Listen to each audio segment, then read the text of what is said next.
เขายังเห็นแก่ตัวยังบ่ทันได้มองเห็นโลกนี้เป็นที่ขังสัตว์ที่ขังทุกข์ที่มองเห็นโลกนี้เป็นอนิจจังบ่ที่ลั่นยังยืนมองเห็นโลกนี้เป็นทุกข์มองเห็นโลกนี้เป็นอนัตตาถ้ายังมีความยึดมั่นถือมั่นอยู่นั่นก็เฮาก็เที่ยวเวียนว่ายแต่เกิดอยู่กับโลกนั่นแหละเพราะว่าเฮาบ่รู้แต่ผู้ใดยังมองว่าโลกนี้เป็นสุขผู้นั้นก็ทุกข์อยู่กับโลกนี้แหละจังว่าคนที่ได้ยินได้ฟังธรรมคนที่ศึกษาธรรมของพระพุทธเจ้าจึงจะหาทางออกจากความทุกข์ได้หาทางออกจากกองทุกข์หาทางออกจากโลกนี้ได้คนที่มีธรรมะนี่สิบ่จนตอกจนมุมเด้บ่เหมือนคนที่บ่มีธรรมเด้คนที่บ่มีธรรมนี่ชีวิตอับจนเวลาตกทุกข์ได้ยากจนตอกจนมุมเด้ทำลายตัวเองโดยการกินเหล้าเมายาทำลายตัวเองโดยการทำลายผู้อื่นต่ออีกแต่ในการทำลายผู้อื่นก็คือกลับมาทำลายตัวเองเหมือนเดิมนั่นแหละนั่นแหละจังหวะฟังให้มันดีๆรอด ถ้าผู้ใดเห็นโลกนี้ว่าเป็นของบ่จีรังยังยืนเห็นโลกนี้ว่าเป็นที่ขังสัตว์ทั้งหลายให้เวียนว่ายแต่เกิดให้เป็นทุกข์อยู่ในโลกนี้คนผู้นั้นถ้ามองเห็นแบบนี้ได้นั่นแหละเอิ้นว่ามีธรรมมีหนทางออกจากทุกข์ได้แต่ว่าต้องอาศัยการฟังเปรียบเทียบแยกแยะแต่ห้ามในศาสนาหรือประเทศอื่นๆที่บ่มีคำสอนของพระพุทธเจ้าเนี่ยเขาสิคิดว่าโลกนี้เป็นดุจดังวัดสวรรค์แล้วก็ล่อค่อยให้ผู้อื่นดลบันดาลสวรรค์ให้ความสุขให้หรือดลบันดาลความสมหวังให้เจ้าของแต่ว่าถ้าผู้ใดมีธรรมะนี่สิเข้าใจแล้วก็หาทางออกจากทุกข์ได้ดิ้นรนขนขวายหาทางออกให้มันเองแหละเพราะมันได้ยินได้ฟังแล้วนะอะไรจังว่าถ้าผู้ใดมองเห็นโลกแต่เขาบอกว่าบุคคลผู้ใดเห็นโลกเป็นของว่างเปล่าบุคคลผู้นั้นจะพ้นจากทุกข์ทั้งปวงก็บ่เข้าใจง่ายเห็นบ่ล่ะจึงต้องอธิบายเงี้ยวๆนี่แต่พออธิบายโดยภาษาที่เข้าใจง่ายๆนี่ก็เอาอยู่หันวนอยู่หันแหละ จังว่าพวกเขาจึงมาฝึกหัดเสียสละความเห็นแก่ตัวของตัวเองเห็นแก่ตัวโดยความอยากได้อยากดีอยากมีอยากเป็นเห็นแก่ตัวจังเห็นแก่ตัวจังแก่งแย่งชิ่งกันเห็นแก่ตัวจังบ่งจากคำว่าพ่อพอเห็นแก่ตัวนั่นแหละพวกเขาจึงสร้างเวรกรรมให้กับตัวเองสร้างอารมณ์ต่างๆในความบ่พอใจที่กินคนใดตามความพอใจนี่มากมายเด้แต่ว่ามันบ่เห็นมองพ่อมันก็เลยต้องแสวงหาต่อไปอีกด้วยเป็นการสั่งสมอารมณ์ที่บ่พอใจหลายๆอย่างเหมือนกันแหละครับคนที่พวกเข้าแช่ธรรมะกันไปเนี่ย100 คนสาธุสาธุสาธุเสยอะไรวะแต่ถ้ามีผู้ใดผู้หนึ่งแสดงความคิดเห็นคัดแย้งออกมาปุ๊บศูนย์ใส่เขาหลดนี่แปลกบ่ล่ะแนวบ่ดีนิดหน่อยนะมันคือเก็บแม่นบ่แค่อารมณ์ตัวนี้บ่พอใจเด้ที่เขาคอมเมนต์โดยความเห็นบ่ตรงกับตนเนาะเฮาต้องการคนด่าเด้เฮาบ่ได้ต้องการคนยองเด้ เฮาเขาด่ามานะเฮาสิเบิ่งเจ้าของไปเด้เฮาบ่ได้ไปเบิ่งเขาเด้ว่าเจ้าของพ่อหรือยังนี่เฮาฮู้ว่าโดยความคิดว่ากูพ่อแล้วทุกอย่างนี่แต่ว่าเวลามีความคิดเห็นที่บ่ตรงกับเฮาเบิ่งดูมันสิมีอารมณ์บ่นี่คนส่วนมากตกตัวนี้อยากบัดนี้อันเขาสาธุดีใจเนาะ ดีใจไม่เลยบัดเขาด่าหลวงพ่อกันศูนย์น้ำเขาไหม แม่นบ่ล่ะสั่นแล้วถึงบอกว่าให้เอาคนอื่นนั่นแหละมาเป็นดุจดังว่าแว่นส่องธรรมส่องความจริงที่ตัวเองเข้าใจว่าตัวเองว่างได้ เข้าใจว่าตัวเองถึงธรรมเข้าใจว่าตัวเองปฏิบัติธรรมแว่นส่องธรรมก็คือเอาโลกธรรมนั่นแหละมาเป็นเครื่องส่องตัวเองส่องใจตัวเองส่องความรู้สึกตัวเองมาเป็นตัวเปรียบตัวเทียบเบิ่งว่าเจ้าของยังมีความยึดมั่นถือมั่นบ่นี่ล่ะหลวงพ่อเทศมันจะด่าคนเด้ด่าแบบเจ็บแสบพร้อมเนาะเพราะว่าด่าหมาบ่รู้เรื่องนะได้ต้องด่าคนเห็นบ่ซั่นด่าหมาบ่รู้เรื่องเลยล่ะที่จริงมันรู้อยู่บ่แม่นว่ามันบ่รู้แต่ว่าเฮาบ่รู้ภาษามันซื่อช้างม้าวัวควายหมามื้อนี้เห็นบ่สัตว์รู้ภาษาคนเบิดนั่นแหละเห็นบ่บ่ซั่นเฮาสิมาไถนาบ่ซั่นเฮาสร้างบ่ซั่นเฮาสิเอามาขี่ขึ้นข้อรบได้บ่บ่ซั่นเฮาสิเอาสู่นะเพื่อนเอ๋ยเราจะตายไปพร้อมกันบ่ซั่นมันสิเหือกๆนำเฮาติแม่นบ่ล่ะซั่นมาบ่ซั่นมันสิเสรู้เรื่องบ่ซั่นเนาะแต่ว่าด่าคนนี่มันมีภาษาเดียวกันแล้วจึงบอกว่าเฮาเอาโลกธรรมนี่ได้มาเป็นเครื่องทดสอบตัวเองเป็นแว่นส่องธรรมมันกระจกส่องหน้าเฮาเองนั่นแหละกระจกย่อมส่องหน้าเฮาเองเห็นจุดด่างดำที่ใบหน้าของตัวเองเห็นริ้วรอยในตัวเองนั่นบ่นั่นแหละบัดนี้สำหรับเรื่องอารมณ์เนี่ยเฮาต้องเอาคนอื่นเด้บ่แม่นเอาตั้งแต่อันเขาสาธุเขาย่องอุ้ยดีจังเลยนี่เสยบ่สนใจเนาะ ถ้าเขาด่ามาปุ๊บเอาคน300คนสาธุนำแต่ว่าด่าอยู่ผู้เดียวมันเป็นยังจึงไปใส่ใจจออย่างปานนั้นแทนที่มันสิจอเข้ามาหาเจ้าของปั๊บทันทีเลยเฮายิ้มเสยเด้เดี๋ยวโตนซ้ำเพราะว่าเขาบ่รู้นี่โอ้มันบ่รู้เนาะน่าจังซี่เด้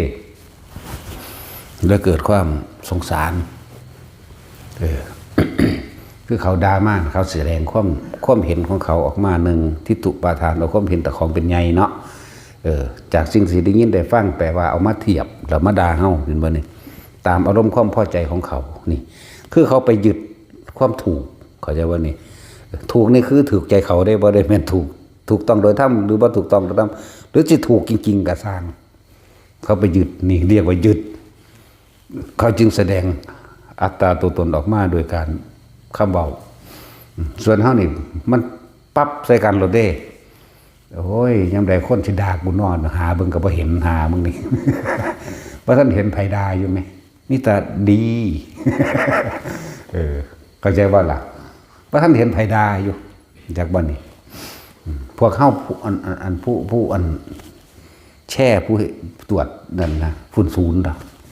เขาด่ากูเขาบ่ได้ด่าสูยังสั่นตัวนั่นแหละเฮ็ดท่วนกระแสตัวเขาสั่งเท่าใดก็สั่งเฮารู้ว่าเขาสั่งแต่ว่าเฮาที่สั่งดีมันทับถมเข้าใจบ่นี่เอาเข้าใจง่ายมึงด่ากูโลกูหังเฮ็ดดีกูหังมีพลังใจอยากว่าล่ะคำสรรเสริญดุจดั่งยาพิษเข้าใจว่าคำด่านั่นแหละคือยาสู้กับร่างใจการกล่าวตู่ใส่ร้ายการกลั่นแกล้งนั่นแหละกำลังใจนั่นแหละเป็นยาชู้กำลังเฮาเป็นนักสั้นเบิดแม่นบ่ล่ะเป็นนักสั้นเบิดได้ผู้เขาเจ้าผ่านพ้นไหมมึงว่ากูเท่าไรกูเฮ็ดดีมึงว่ากูบ่ดี1คะแนนกูเฮ็ดดี100นี่จักว่านี่นั่นแหละอังสั้นตัวปฏิเทียบเบิ่งเด้อแม่นหรือบ่แม่น100หรือว่า100เนาะใช่แล้วเอานี่คือจังคนเบิดบ้านน่ะแพงเงินกันได้20,000จะไปสร้างโรงเรียนแล้วเบิ่งเอาเบาอ่างกันอยู่สั่นแม่นบ่เฮาผู้เดียว150,000แม่นบ่สั่นบัดทับกันเป็น100เท่าบ่สั่นห่วยแม่นหรือบ่แม่นก็คิดเอาตัวทั้งสั่นแล้วมึงด่ามาโลดกูสิมึงด่ามาถึง1กูเฮ็ดดี100เทื่อมึงด่ามา2กู200ด่ามา1,000กูเฮ็ดล้านเลยมันก็นำท่านมันบ่นำด่าเฮาท่านบ่ท่านเด้บ่ท่านอยากว่าคนที่ด่าอิจฉานินทากาตูสลายอยู่ที่เดิม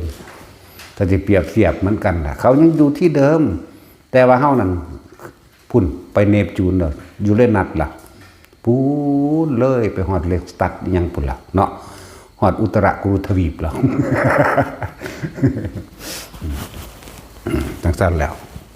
แต่พอเขายังโยมอยู่หมู่เก่าเด้บ่ไปใส่พอเขายึดนั่นแหละยึ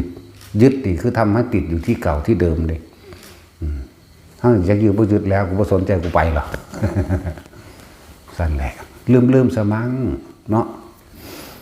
เป็นเพราะว่ามันบ่ลืมล่ะมันจึงเที่ยวเวียนว่ายมาหากันเนาะสั่น นั่นแหละ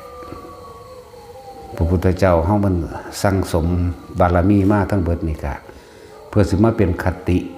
แนวคิดเป็นตัวอย่างให้เฮาทำตามเด้เป็นแนวคิดเป็นข้อคิดแต่ก็เป็นตัวอย่างให้พวกเฮาทำตามเพิ่นท่านเพิ่นก็เหมือนท่านธรรมดาคือเฮาสำเร็จแต่พวกเฮาบ่เคยเห็นหมายถึงว่าบ่เคยเห็นเจ้าของว่าได้สามารถทำได้ถึงเพิ่นบ่เห็นมั้ยเพิ่นท่านอาหารยารักษาโรคเครื่องห่มตลอดทั้งที่อยู่อาศัยบ่แม่นท่านนิดหน่อยเด้เอาไปมาท่านเบิดบ้านเบิดเมืองท่านหอดลูกท่านหอดเมียท่านหอดเจ้าของไว้ธรรมดาเด้บ้านเฮาแค่นิดๆหน่อยเห็นมั้ยถ้าขี้ดังนี่ก็บ่แม่น อ้างกันเด้อสั่นสาย20 บาท สำหรับผู้อ่านเด้แต่ว่าสำหรับผู้ที่เต็มใจให้แม้จะเพียงน้อยนิดแต่ความบริสุทธิ์มันมีอยู่ที่ใจตัวนี้เองบ่ได้อยู่ที่ของเด้คือเขาเจ้าถามเฮ็ดจังใดยังสิได้บุญหลายๆท่านหลายๆให้หลายๆบ่แม่นบ่เกี่ยวกันกับมองหันสงสัยแล้วบ่เกี่ยวกันท่านเขาเพียงแค่ทับพี่เดียวแต่ว่าบริสุทธิ์ใจอยากให้บ่หวังสิ่งใดตอบแทนอีหยังเลยโอ้เป็นบุญแล้วหนอนี่มีพระคุณเจ้ามาให้เห็นมื้อนี้อาหารของเฮาก็มีโดยสมบูรณ์คือข้าวมันสิข้าวหยังก็สร้างข้าวกีตะกี้คนทุกข์คนยากเนาะข้าวกีไปเว้าประวัติเก่าของนั่งฮอดวิสาขาพร้อมหมดแล้ววิสาขาหรือว่านั่งมริกาล้วนมีเหตุมาคล้ายๆกันเหมือนกันรับจ้างมื้อนึงเขาให้เขาเพียงแค่1ทัพพี่นึงเด้1ทนานเครื่องตวงตะกี้ทัพพี่ไม่ตานหรือเขาเอาไม้มากึ่งเป็นทัพพี่เฮาเดี๋ยวนี้แหละนั่นแหละให้เท่านั้นเครื่องตวงเขามื้อนึงได้ซ้ำนั้นบรรยากาศแต่ว่าโดยเขาที่เขาตำคกนะมันฟงออกก็ไปกอบเอาแกบนั่นแหละมาฟัดเอาเพื่อได้ห้ำเพื่อได้เขาปลายจากบนนี้แล้วก็มาปนกันหนึ่งใส่กันหุงใส่กันเรียบร้อยแล้วครับกิ่งเอาห้ำแล้วมากี้บัดนี้นั่นแหละเมื่อนั้นมันก็ย่างไปเราได้2 อันเท่านั้นแหละเฮ็ดเป๋ๆแน่จังน้อย เฮ็ดเป๋ๆย่างไปตามถนนพอดีพระพุทธเจ้าเดินทางมาพอดีที่เฮาเกิดทุกข์ยากลำบากเป็นคนจนเป็นคนจนนะอาหารกินแต่ละมื้อกันลำบากหนักหนากินก็บ่อิ่มดอกแต่ว่ากินเพียงแค่ยังชีพเป็นไปเพราะว่าเฮาเป็นผู้บ่มีทานเฮาจึงเป็นคนทุกข์คนยากนั่นแหละแต่ว่าใจว่าเนี่ยมันมีอยู่2 อันนึงไว้แต่กินตอนเช้าอีกอันนึงไว้กินตอนแลง2ข้าวกี้2ก้อนนั่นจังซั่นตัวแต่ว่าก็ยังวิตกอยู่อย่างนึงว่าอาหารของเฮาเป็นของหยาบหมายถึงของหยาบของต่ำเป็นของคนทุกข์คนยากเพิ่นสิฉันในเฮาบ่คิดในใจอยู่แต่ท่านหัวใจนี่อยากให้ท่านเต็มที่แหละนะพุทธเจ้าเพิ่นก็ย่างมาธรรมดาเนาะทางนี้ก็ตัดสินใจเพราะว่าเฮาจนเพราะว่าเฮามักมีความคิดตะนี้ที่เหนือเพราะว่าเฮาประกาศตัดสินใจจังนี้เด้เอ้าเพิ่นสิสันบ่สันก็จังเถอะขอให้ได้ท่านเถอะมื้อนี้นั่น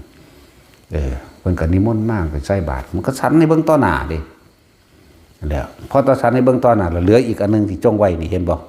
มันต้องท่านตัดชีวิตคำว่าท่านตัดชีวิตนี่บ่ได้กินหรือตายก็ช่างมันเถอะขอให้กูได้เต็มใจท่านเถอะเนี่ยพุทธเจ้า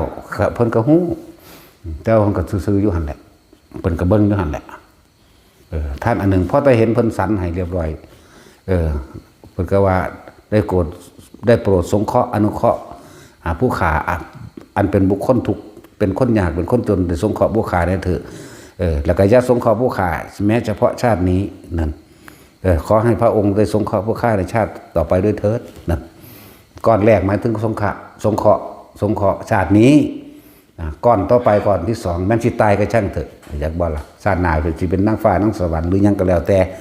ของเขาเองนั่นแหละเพิ่นก็รับให้มันก็สันเบิ่งอีก โอ้ยดีใจปลื้มใจหลายธรรมดาบอก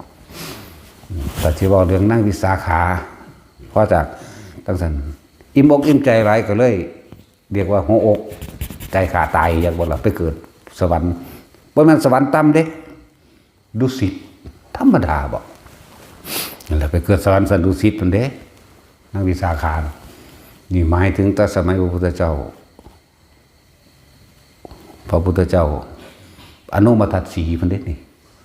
หลังจากนั้นมารวยจนเท่าเดิมดีไหม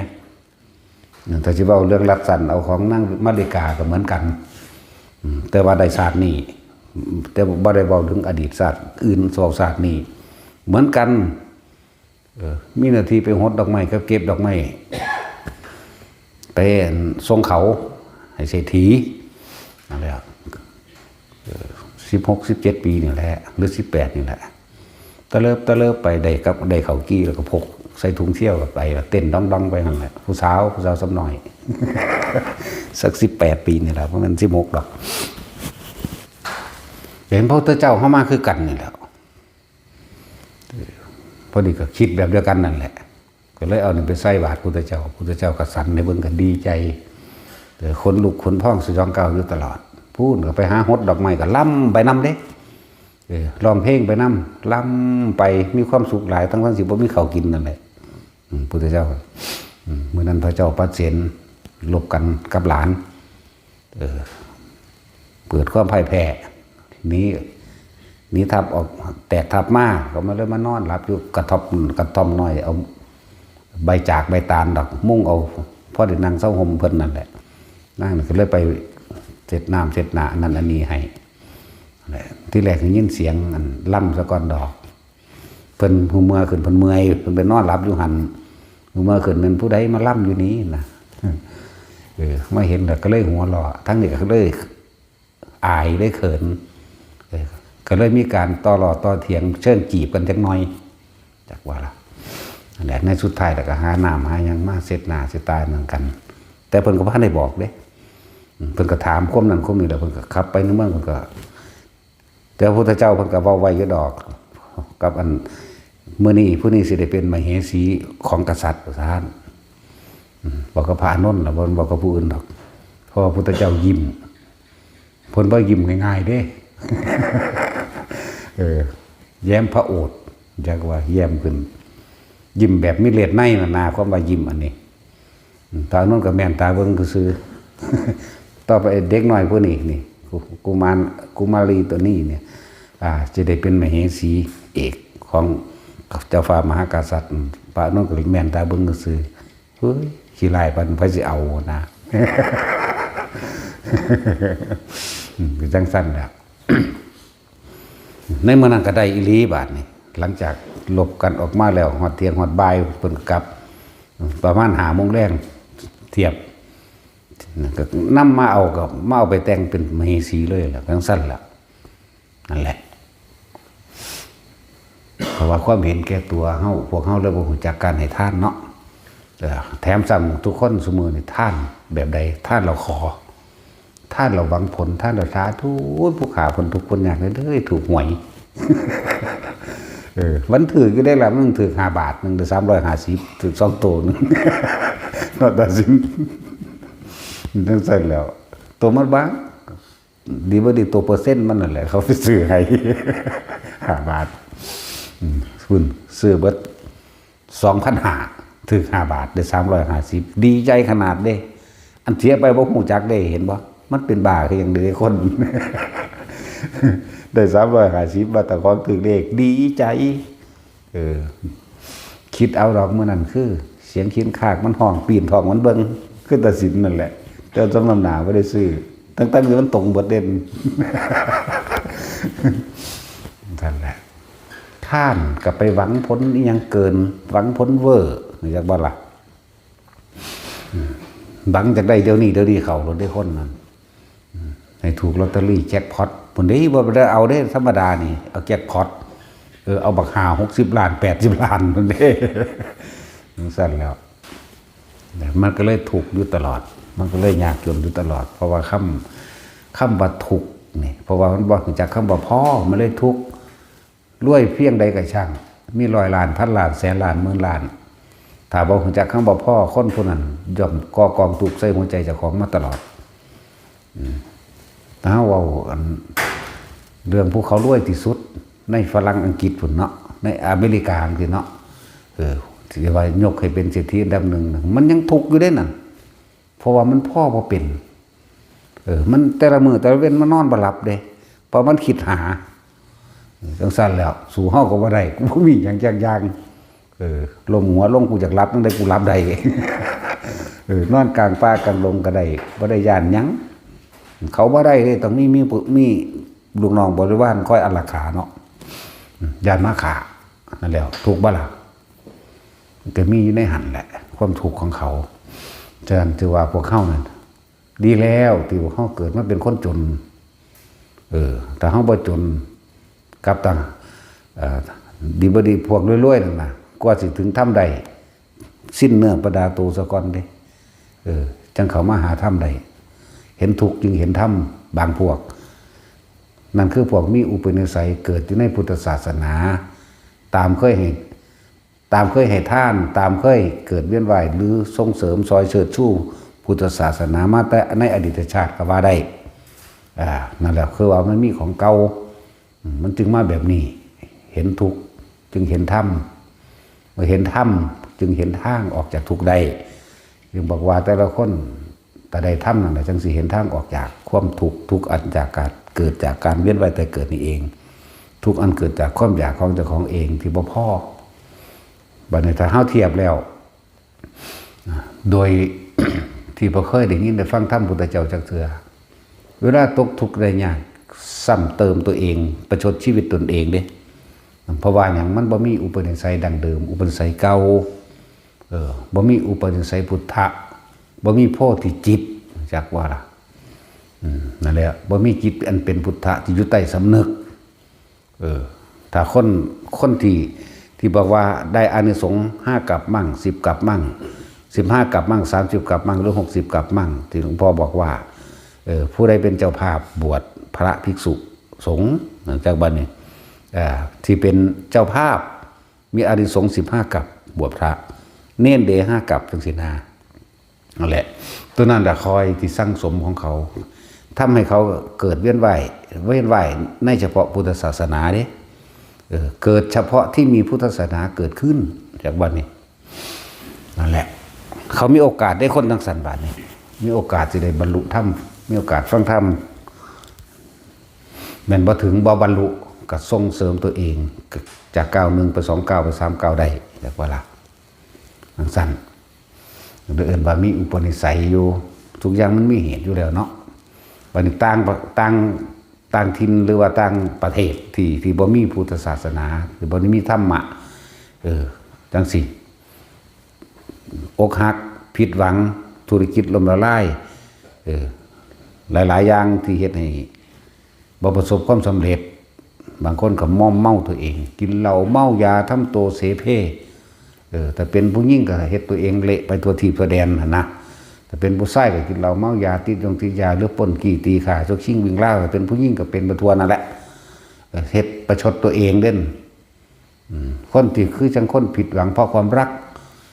ที่ประชดบุคคลที่รักกับประชดว่าเพื่อที่จะให้เขามาง้อตัวเองให้เขามารักตัวเองเด้เนาะเรื่องสั้นเด้มันบ่ผิดคำนั่งมันได้กาเว้าเด้รักได้เสมอโดยรักตนเป็นไม่มีเด้คนเฮานั่นแหละจริงๆบ่มันจริงๆได้แนวมื้อนี่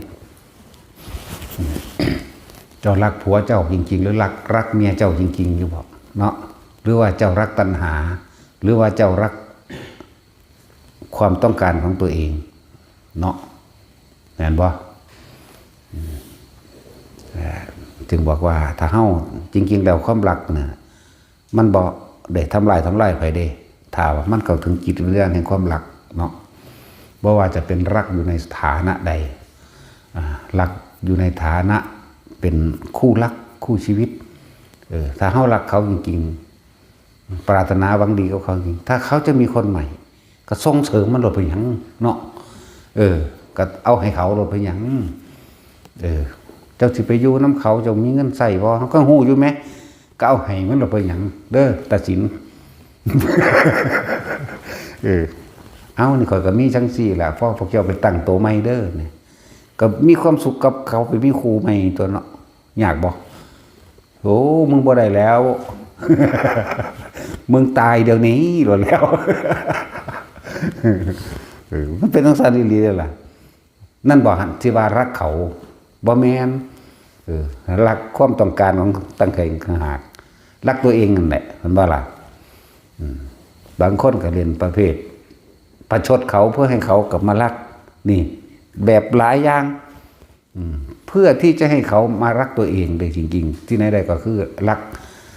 ไว้ครอบครองเพื่อสนองตัณหาตัวเองเนี่ยสิหายากก็ได้หาคนแบบนี้โอ้เจ้ามักเขาอีหลีบ่นี่คอยสิส่งเสริมให้นี่เนาะยากเด้โอ้ยจังสิมาหาจากคนอีกเท่าไหร่แล้วจังสิไปเจอจังสิไปมีแนวนี้นั่นบ่นั่นแหละเรารักลูกก็เหมือนกันเรารักลูกนะรักเพื่อเอาไว้สนองความต้องการของตะของบ่ล่ะอยากให้ลูกเป็นเจ้าเป็นนายก็เป็นความดีอย่างหนึ่งแต่ว่าในความลึกเข้าไปเชิดหน้าชูตาของตระกูลเห็นว่าล่ะจึงเขี่ยวเข็นนะต้องบอกว่าถ้าผู้ใดหักลูกจริงๆล่ะหรือหักผัวหรือหักเมียชักจูงชักชวนเขามาสั่งบุญเด้อมาสั่งบุญสั่งบารมีมาฟังธรรมนี่แหละสิ่งที่มีค่าสูงสุดนะก็คือธรรมะคือความจริงของชีวิตที่พวกเขาบ่รู้ว่าพวกเขาเป็นทุกข์เพราะอย่างนี้เองเป็นทุกข์เพราะอะไรเป็นทุกข์เพราะไม่รู้ความจริงของชีวิตเข้ามาชีวิตบ่แม่นแค่ว่าชีวิตในขณะนี้ชีวิตหลังความตายก็ยังมีอีกอยากบ่ล่ะถ้าเขาบ่สิ้นตัณหาออกจากจิตของเขาก็ต้องเวียนว่ายตายเกิดนั่นแหละถ้าผัวหักเมียก็ชักจูงเมียนั่นแหละเขามาฟังธรรมน้ำแน่ก็มานํกันเป็นอันเดียวกันแล้วมันบ่ได้ผิดได้เถียงกันมีศรัทธามีความเชื่อมีความเห็นเสมอกันมันบ่ผิดเถียงมันก็ไปนํกันได้ตลอดนี่ล่ะในครูอดีตในพุทธกาลเนี่ยพระกัสสปะก็นั่งภัตตกาปิรานี่เขาจะกับครูกันมาตลอดทุกศาสตร์นี่ล่ะจนว่ามาศาสตร์สุดท้ายมาเกิดเป็นนางภัตตกาปิรานี่กับอันพระปิภริมานพนี่เพิ่นชื่อว่าปิภริมานพพระกัสสปะพระมหากัสสปะนั่นแหละนางภัตตกาปิรานี่เขาจะก็มาได้เป็นครูข้องกันอยู่แต่สุดท้ายก็บวชนํกันบรรลุอรหันต์นํกันพระมหากัปปินะพระนางอโนชามันสุดท้ายก็บวชไปนํกันแม้กระทั่งพระสุทินกับเมียอยากว่าล่ะก็ยังบวชไปนํกันก็บรรลุไปนํกันอยู่เด้ล่ะก็จบจังซี่เยอะแยะหลายครูเบ่ว่าแต่ครูพุทธเจ้าเฮาแล้วเนาะอันนั้นเป็นครูเอกอยู่แล้วเป็นตัวอย่างที่หนึ่งอยู่แล้วนั่นแหละถ้าหักกันจริงๆก็ชักชวนกันเข้ามาฝึกหัดปฏิบัติธรรมนำกันตัวถ้าบ่อยากพัดพลากเหตุแห่งความไม่พัดพลากอยากบ่ล่ะเหตุแห่งความสมปรารถนาในความรักเขาต้องดึงศรัทธาความเชื่อความเห็นเป็นหนึ่งเดียวกันจาคะมีความเสียสละไม่ต่างกันจาคะนี่เห็นบ่จังซี่ล่ะสองอย่างนี่มันก็ดึงตัวอื่นเข้ามาเป็นศีลเสมอกันเป็นปัญญานํกันไปนํกันเองตัวเป็นปัญญาเสมอกันนั่นแหละเหตุแห่งความบ่พัดพลากเหตุแห่งความสมศาสนาในความรักพังธรรมสุดท้ายแล้วก็บรรลุไปน้ำกันเนี่ยบ่เหลือผู้ใดผู้หนึ่งตกค้างไว้เพื่อให้ทุกข์อยู่ผู้เดียวแต่ว่าถ้ามันบ่มาน้ำกับปลาแมงหมดแล้วเนาะถึงหลีแต่ว่าปลาถ้าเกิดไปทุกข์น้ำกันนั่นแหล้วสั่นแล้ว ในเมื่อความเห็นมันบ่ตรงกันแล้วความเชื่อศรัทธาจาคะบ่เสมอกันแล้วมันก็คัดแย้งกันอยู่ตลอดดีบ่ดีเป็นเหตุว่าผู้เมียมาผู้ผัวขวางกันบ่ดีบ่ดีมันพาคนพามาทำลายวัดมาทำลายพระสงฆ์องค์เจ้าผู้เพิ่นแสดงธรรมพร้อมมันนักก็เก่าเด่นถ้ามันถึงเหตุการณ์นี้ให้เลิกเข้าใจว่าล่ะถ้ามันยังอยากเทิงไปเอาผู้ใหม่รู้จักว่าไปเอาผู้มีคือกันก็ได้ตัวคนเฮามันมีเสน่ห์เพราะว่ามีศีลมีธรรมเด้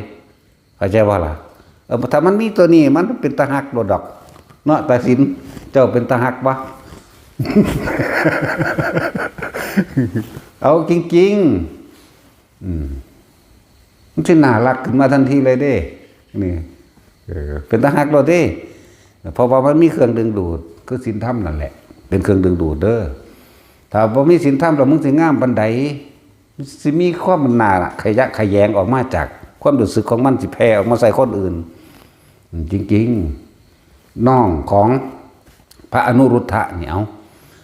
ก็น้องพระพุทธเจ้าดีๆนี่แหละเข้าใจว่าล่ะแต่คนละหมายถึงลูกลุงป่าอาวแล้วนะก็ซ้ำเป็นในตระกูลน้องพุทธเจ้าตัวนั้นนะเห็นป่ะสันแต่ว่าเกิดเป็นโรคเลื่อนเฉยเปิดได้ตั้งนะหน้าตางามอยู่แต่ว่าเขาไปใกล้คนผู้ชายมีความรู้สึกน่าเกลียดน่ากลัวน่าขยะแขยงโดดแถมซ้ำมีกลิ่นเหม็นอีกเข้าใจว่าล่ะมันเป็นทั้งสันนิลีเด้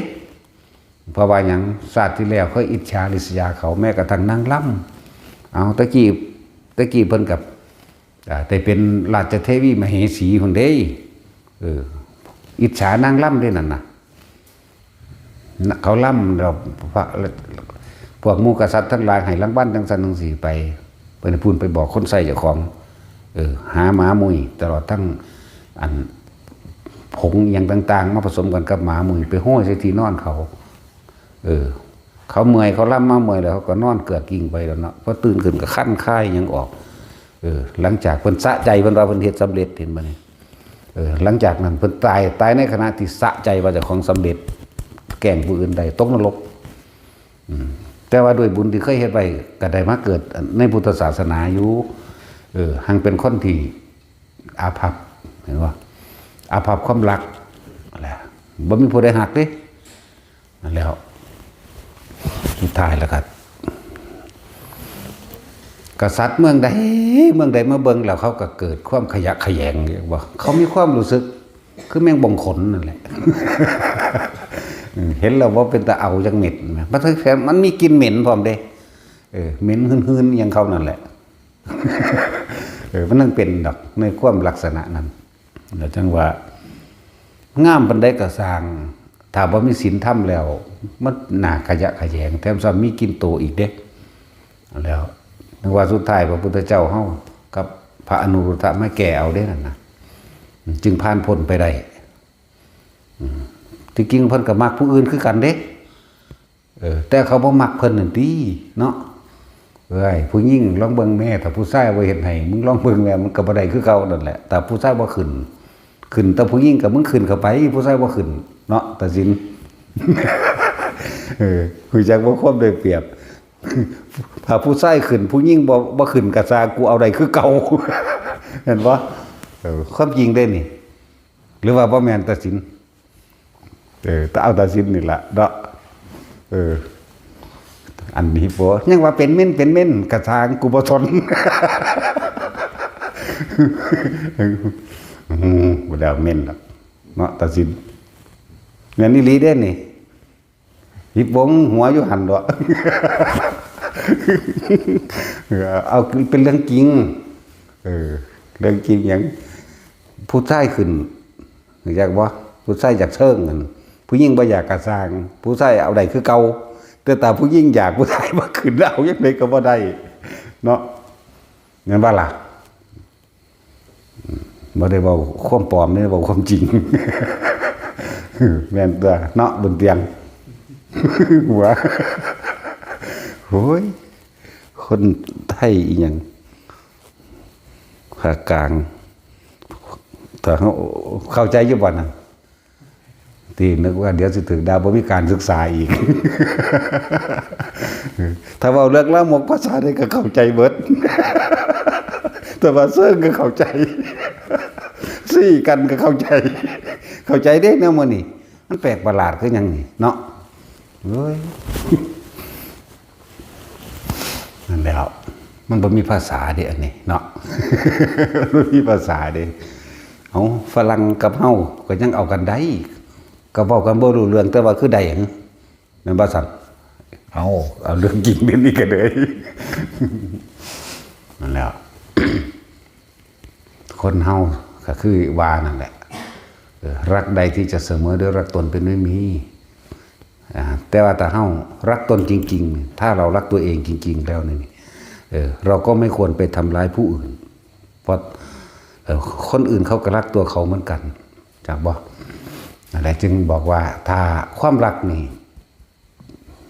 มันบ่ทำลายไปหรอกถ้าเขาเข้าใจถึงจิตวิญญาณตัวนั้นเมื่อเขาต้องการมีคนใหม่ก็ให้เขาไปว่าต้องรั้งเรียกว่ารั้งยังไงก็ไม่อยู่ถ้าเขาจะไปรั้งยังไงก็ไม่อยู่เด้อส่งเสริมเขาเลยเอาคารถให้พร้อมหรือหาแบ่งปันทรัพย์เนี่ยเลี้ยงชีพให้เขาโลดแต่เขาก็เกิดความสดชื่นเบิกบานในตัวเขาโลดจากว่าอะไรหุ้ยเป็นแต่เห็ดยากแต่เนาะขนาดเขาเห็นยัง82 ปีเราผู้หนึ่ง ผู้หนึ่ง80 ปีลูกหลานมาเต็มเดี๋ยวเบื้องไหนอีนั่นนี่บางนั้นบางนี่เดี๋ยวมาเห็นเมียอยู่ข้างๆล่ะย่านี่ถ้ากูตายก็พอไหมกูมาขากูมาบีบคอมึง โอ้ยเนาะตั้งแต่คอนนี่ก็สิบีบเขาบ่ได้ไปแห้งมันจังสั้นแล้วขนาดนั้นเด้นั่นแหละถ้าเฮารักถ้ารักในฐานะว่าเขาเป็นลูกว่าเขาเป็นหลานจังซี่ก็แนะนำธรรมะนั่นแหละถ้าเป็นห่วงเขาเพื่อบ่อยากให้เขาตกทุกข์ได้ยากลำบากวัฏสงสารอันยาวนานเหมือนธรรมดาเด้อลำบากเป็นที่ทินทุรกันดารสัตว์ทั้งหลายต้องพบผ่านแต่ความตกระกำลำบากอดอยากอาหารก็ว่าอดถูกรังแกข่มเหงก็ว่าหาทางออกจากทุกข์นี่ก็บ่ได้เด้ถ้าบ่มีธรรมเห็นบ่ล่ะแต่ว่าธรรมนั่นแหละที่มีคุณค่านำลูกนำหลานนำผัวนำเมียเข้ามาผู้หักผัวก็นำพยายามนำผัวเข้ามาถ้า2-3 ปีมันบ่มาแต่ก็ปลาแมงโลดเนาะเห็นบ่บุญเตียงได้ยังมาอยู่ยันเมียปลาได้นั่นที่จริงบ่ได้สนใจธรรมะปานใดหรอก มันนำหวงเมียเด่นเถียงกันกับเมียเพิ่นเถียงกันเด้โอ้ยแซมสั่งหลวงพ่อยังเด้พระอะไรมาพูดมันเถียงกัน ธรรมดาบ่จะไปเห็นมาก็เขาหักเพิ่นตัวแม่นบ่ซั่นเขาจังอยู่นี่อยู่จนว่าผัวเพิ่นมาแล้วก็ค่อยๆเข้าใจในจักหน่อย น้อย มาแทบซ้ำถึงมาไทยเอาเมียอีกปานว่าเขาจับเมียเพิ่นมาเรียกค่าไทยเฮ้ยเบิ่งเนี่ยเป็นตาเอาอยู่บ่ดัน หัวงอกขาวจุมพูนอยู่เฮ้ยตุปุอยู่จังสิ เกิดงามตะเพิ่นตัวสิผู้อื่นงามนำจังใด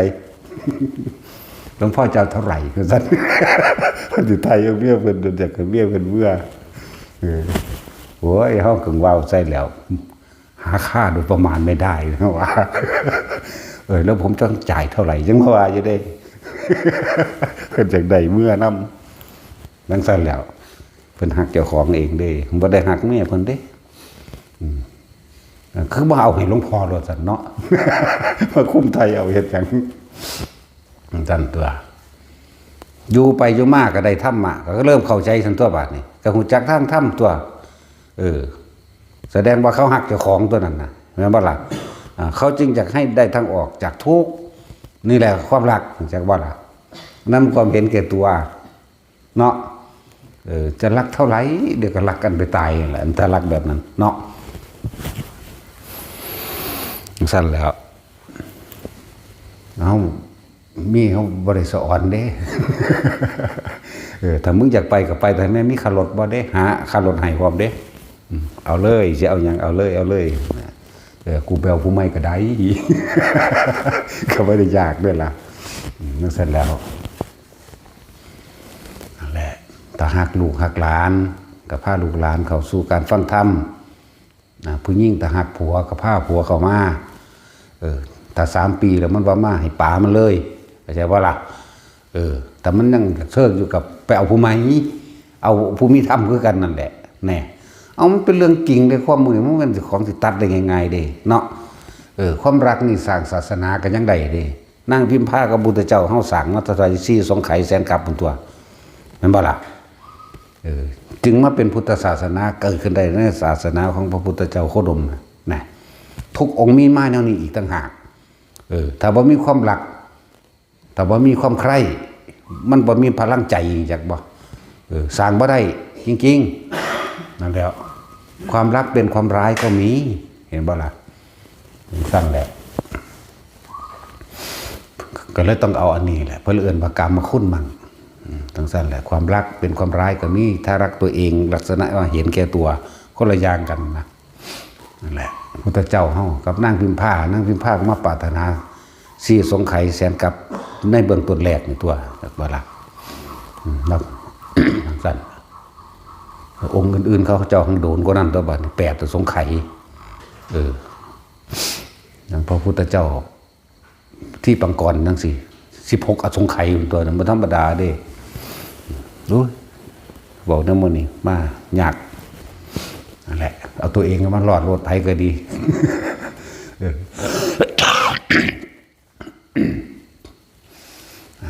แต่ผู้ใดหักผัวกับผ้าผัวมาแต่ผู้ใดหักเมียกับผ้าเมียมาแต่ผัวและเมียมันประมาณนำกันใน3 ปีนี่บ่อาจสามารถคือดึงเต็มทีแล้วก็เลิกเลยจะไปสนใจเฮาบ่เลิกกันตอนเป็นมันก็เลิกตอนตายคือเก่าตัวจากบ่ล่ะบ่เลิกตอนเป็นก็เลิกตอนตายตอนตายก็คือตายจากกันตัวมันก็ต้องเลิกตัวมันตายแล้วแม่เนาะจะให้ความตายว่าบังคับเฮ็ดหยังเป็นนั้นคือบ่แล่นเข้ามาสู่ฟังพระนิพพานของเจ้าของโดดเนาะทั้งสั้นแล้วสุดท้ายแล้วก็ตายจากกันคือเก่าแม่มันเจ้าสิกอดกันอยู่บันไดมันก็ตายคาอกกอดตัวนั่นบ่ล่ะทั้งสั้นแล้วนี่แหละธรรมะก็แปลว่าความจริงนี่ไหมคนเฮาบ่จากกันเป็นมันก็จากกันตายแน่มันก็เป็นลักษณะนี่มันเป็นธรรมชาติอันหนึ่งความตายก็เป็นเรื่องธรรมดาอยู่แล้วไหมเฮาบ่ได้เห็นเป็นเรื่องตื่นเต้นเลยบ่ได้ตื่นเต้นเลยซ้ำความตายเป็นเรื่องธรรมดาความตายนี่ง่ายกว่าความเกิดเด้ความเกิดนี่ยากเด้เนาะเกิดนี่ต้องมาทำมาหากินนี่แหละเห็นบ่พวกเจ้าหากินมาอยู่นี่นั่งสั้นแล้วในการทำมาหากินคิดว่ามันง่ายเลยขนาดเป็นคนยังดิ้นร่นต่อสู้กันขนาดนี้ถ้าพลาดไปตกเกิดเป็นสัตว์เดรัจฉานเด้คือพวกเขาเห็นปลานี่เป็นอาหารเด้เห็นปลาเป็นอาหารเห็นไก่เห็นหมูเห็นเป็ดงัวควายเป็นอาหารเห็นบ่ล่ะเห็นกีโปมเป็นอาหารเห็นแมงกินหุ่นเป็นอาหารสารพัดไม่ปลาหมึกกุ้งหอยแครงแมลงภู่เห็นเป็นอาหารเบิดนกขุมนกกระทาเห็นเป็นอาหารเด้นั่นบ่ได้เห็นว่าเป็นเพื่อนที่ร่วมเกิดแก่เก็บตายด้วยกันทั้งหมดทั้งสิ้นบ่เห็นแบบนี้เด้แม่นบ่ล่ะเห็นเป็นอาหารแล้วสัตว์ทั้งหลายแล้วนั้นมาจากไสมาจากคนคือพวกเฮาเป็นเดียวนี้แหละพวกเฮาเด้นั่นแหละกินกันไปกินกันมาอยู่เดี๋ยวนี้บ่ได้แม่นแนวอื่นเขาก็เป็นคนมาก่อนคนเห็นแก่ตัวเห็นแก่กินนั่นแหละเขาก็เกิดมาถูกกินบ้างคือกันนั่นแล้วตอนนั้นสัตว์เดรัจฉานนี่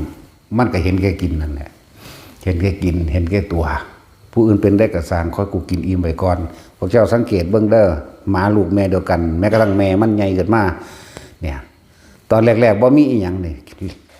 ตอนแรกๆมันก็หยอกกันเป็นธรรมดาปุ้มบั้มดินไงกึบเนาะพอแต่มีเอาถิ่มขาไก่จะขากัดกันขนาดเลยแย่งอาหารกันมาแล้วข้อกูได้กินกับพ่ออันอื่นเอาไว้ที่หลังนี่มันเท่านี้หนึ่งเด้นั่นแหละสัตว์ทั้งหลายแล้วนั่นเกิดเลยมาเกิดมาให้คนเข้าใจว่าเป็นอาหารนั่นแหละคือกรรมเป็นบ่นี่การรับผลของกรรมเป็นสั้นตัวความเห็นแก่ตัวแต่ละคนและเพิ่นจึงให้พวกเขามีท่านเป็นเบื้องต้นสาระความเห็นแก่ตัวออกที่ละเล็กที่ละน้อยซะก่อนให้เขาให้น้ำเป็นธรรมดา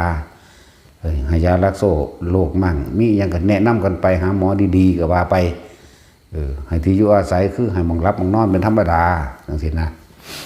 อาหารยารักษาโรคเครื่องนุ่งห่มคือเสื้อผ้าแบ่งปันกันไปแต่การให้นี่มันก็มี2 อัน 2 ลักษณะให้โดยไม่หวังสิ่งตอบแทนกับให้หวังสิ่งตอบแทนนี่ก็คนละอย่างอีกเด้ให้โดยหวังสิ่งตอบแทนคือเห็นแก่ตัวเหมือนเดิมให้โดยไม่หวังสิ่งตอบแทนไม่หวังสิ่งตอบแทนนี่จังเรียกว่าสละเข้าใจบ่ล่ะจึงเป็นจาคะจึงเป็นการสละออกมันจะน้อมก็มาเห็น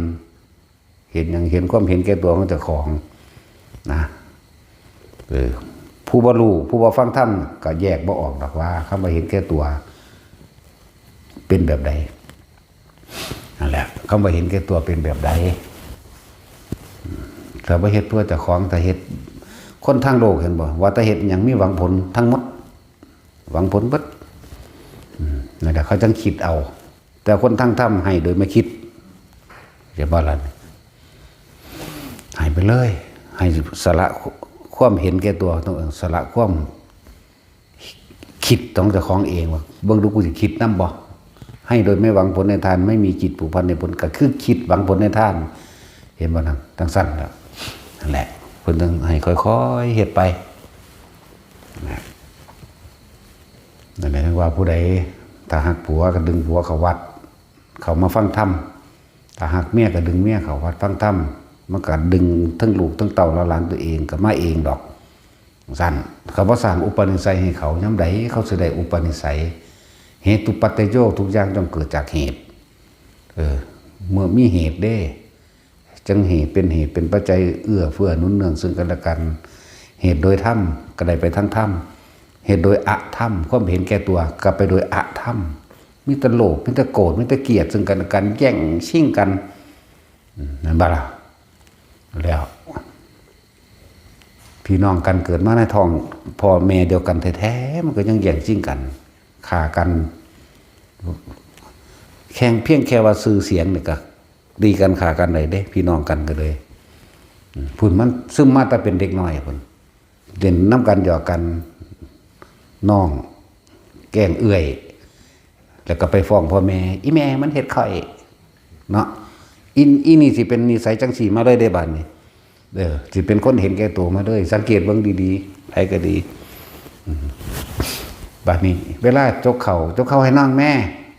กี้ปลาให้น้องแม่เฮ็ดอันนี้ให้น้องแม่ตอนบ่เฮ็ดก็ไปฟ้องอีกแม่บ่เฮ็ดให้ข่อยมึงเป็นหยังบ่เฮ็ดให้มันเด้นั่นแหละใหญ่ขึ้นมาก็ซิ่งกันเลย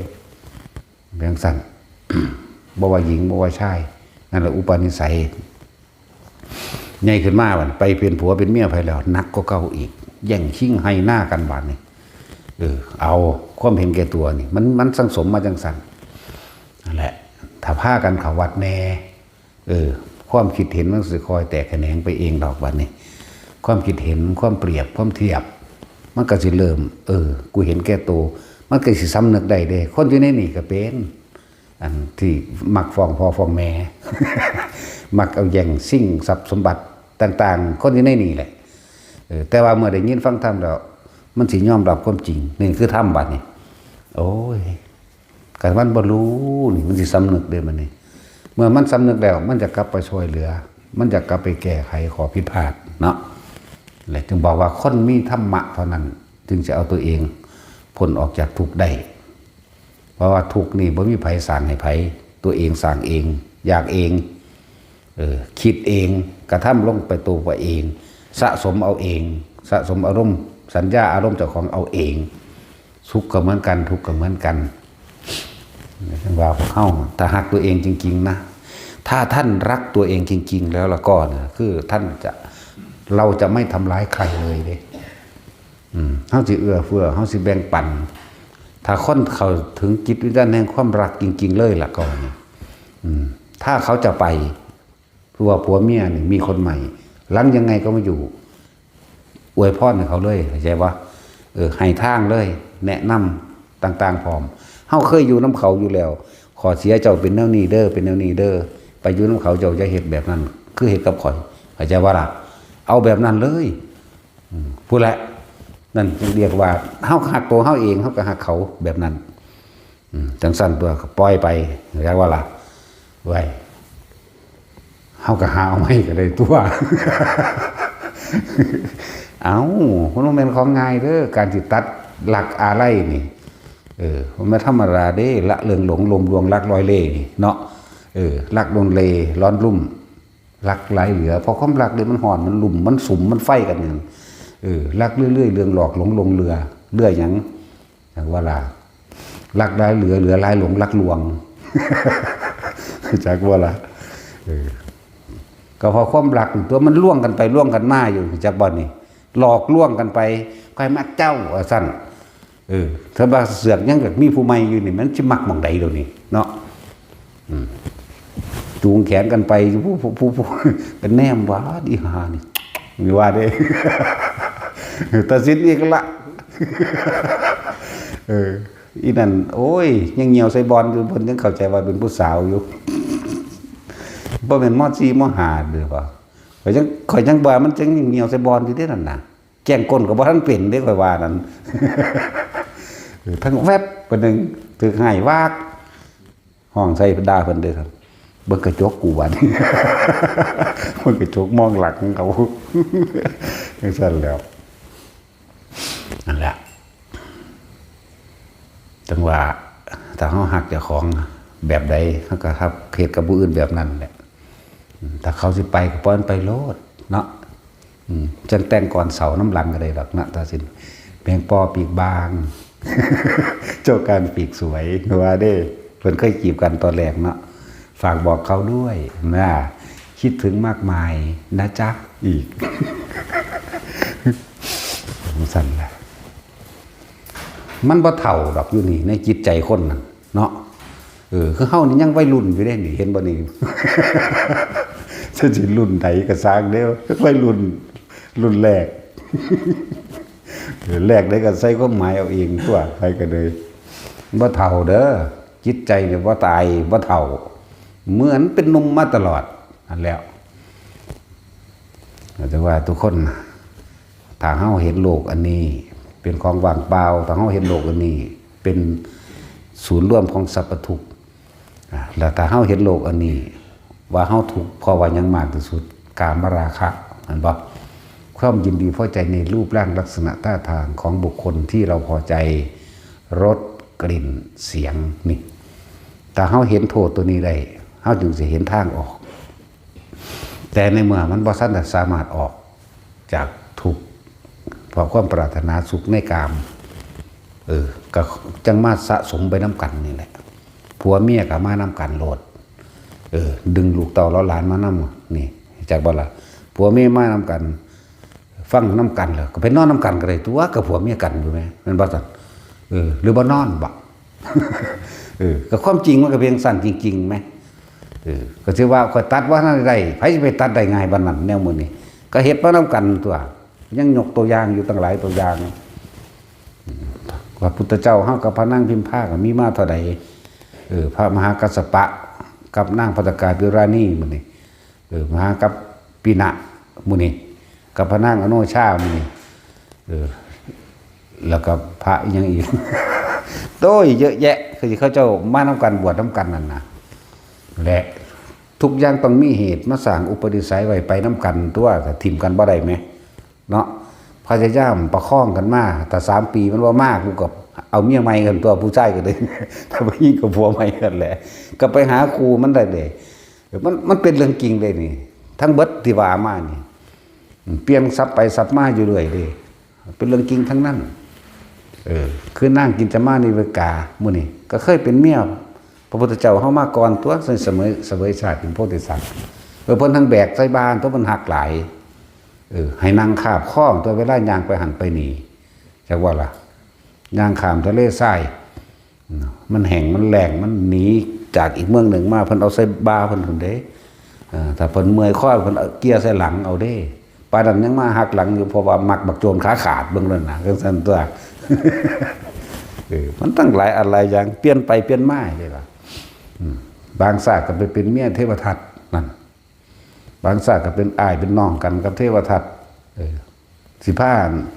น้องสะใภ้นี้ก็ขาน้องตายก็เอาเมียคือนั่นมากก็ยังมีเลยล่ะเป็นไปเบิดเด้มันบ่แม่นเรื่องง่ายๆเด้อันแนวมื้อนี้เนาะถ้ามันง่ายก็เป็นอรหันต์เบิดแล้วตัวอยู่นี่มานั่งยังขโมยขี้เมยอยู่นี่เนาะมันเฮาต้องยอมรับความจริงเด้แต่ใจว่าล่ะเฮาต้องยอมรับความจริงว่าเฮาบ่ทันได้ตัดขาดจากว่านี้แต่ว่าเฮาเห็นโทษแล้วนี่ฟังธรรมได้จังเห็นโทษได้เมื่อเห็นโทษแล้วเฮ็ดจังใดบัดนี้เฮาสิสร้างกำลังใจสร้างบารมีเฮ็ดได้เฮาสิปล่อยวางได้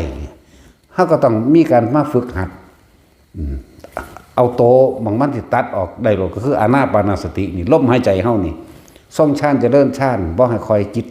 บ่ให้จิตใจมันไปคิดฟุ้งซ่านถึงผู้นั้นถึงผู้นี้แหม